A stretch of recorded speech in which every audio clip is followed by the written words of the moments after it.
Je m'appelle Lina, et pendant longtemps, j'ai cru que la loyauté était une valeur sacrée. J'ai cru que certaines personnes ne pouvaient pas trahir. J'avais tort, très tort. Je suis née dans une famille simple, pas riche, pas pauvre non plus.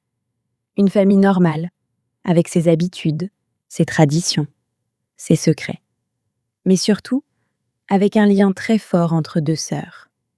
Ma sœur s'appelait Sarah. Nous avions 2 ans d'écart. 2 petites années seulement. Quand j'étais enfant, je la suivais partout. Quand elle marchait devant, je marchais derrière. Quand elle riait, je riais aussi. Quand elle pleurait, je pleurais sans comprendre pourquoi. On disait toujours de nous, elles sont inséparables. Et c'était vrai. À l'adolescence, quand les autres filles se disputaient, nous, on se protégeait. Quand les garçons commençaient à nous regarder, c'est elle qui me donnait des conseils. Quand j'avais peur de grandir, c'était elle qui me rassurait. Elle était mon repère, ma confidente, mon bouclier. Je lui racontais tout, mes doutes, mes complexes, mes rêves les plus fous. Et elle me jurait toujours, quoi qu'il arrive, je serai toujours de ton côté. Je n'ai jamais remis cette promesse en question. Jamais. Puis un jour, j'ai rencontré Adam. C'était dans un endroit banal, presque insignifiant. Une soirée entre amis, un anniversaire. De la musique en fond, des rires. Rien de spécial. Et pourtant, quand nos regards se sont croisés, j'ai ressenti quelque chose d'étrange. Pas un coup de foudre violent, non. Quelque chose de doux, de rassurant. Comme si je le connaissais déjà. Il est venu me parler simplement, sans arrogance, sans jeu, juste avec un sourire sincère. On a parlé toute la soirée, de tout, de rien, de nos familles, de nos blessures. Avec lui, je me sentais en sécurité. Quelques semaines plus tard, nous étions ensemble. Mon premier amour sérieux. Le vrai. Celui qui fait croire que le monde est plus simple qu'il ne l'est réellement. Je l'aimais, profondément.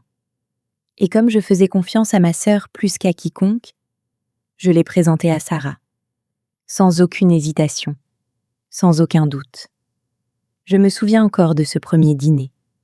Nous étions toutes les 3, autour de la table. Moi, Adam et Sarah. Je souriais de fierté, fière de mon choix, fière de mon couple, fière de pouvoir enfin mêler les 2 personnes les plus importantes de ma vie. Ils se sont parlé, ils ont ri, ils ont échangé.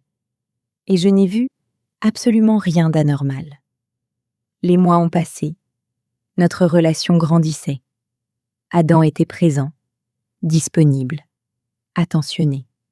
Il m'envoyait des messages chaque matin. Il m'appelait chaque soir. Il me parlait d'avenir, de projets, de mariage. Ma sœur était toujours là aussi, à mes côtés. Elle me faisait des remarques gentilles sur Adam. « Il est bien pour toi. Tu as de la chance. Il a l'air sérieux. » J'étais heureuse, vraiment heureuse. J'avais l'impression d'avoir tout. L'amour, la famille, la stabilité. Je ne savais pas encore que le bonheur le plus rassurant est souvent le plus fragile. Puis, très lentement, quelque chose a changé. Pas brutalement, pas clairement. Non. Un détail par-ci, un silence par-là. Des choses minuscules, presque invisibles. Adam répondait parfois plus tard. Il avait souvent un empêchement, des réunions tardives, des amis à voir, de la fatigue. Ma sœur, elle aussi, devenait étrange, moins présente, plus sur son téléphone, plus discrète. Je ne m'en inquiétais pas vraiment. Je me disais, c'est la vie, on évolue, c'est normal. La confiance rend aveugle. Un soir, tout a basculé. Ce soir-là, je me souviens de chaque détail. L'odeur dans l'air, la lumière dans le couloir, le bruit de l'eau de la douche. Mon téléphone s'était éteint. plus de batterie. Je voulais absolument parler à Adam. Une urgence.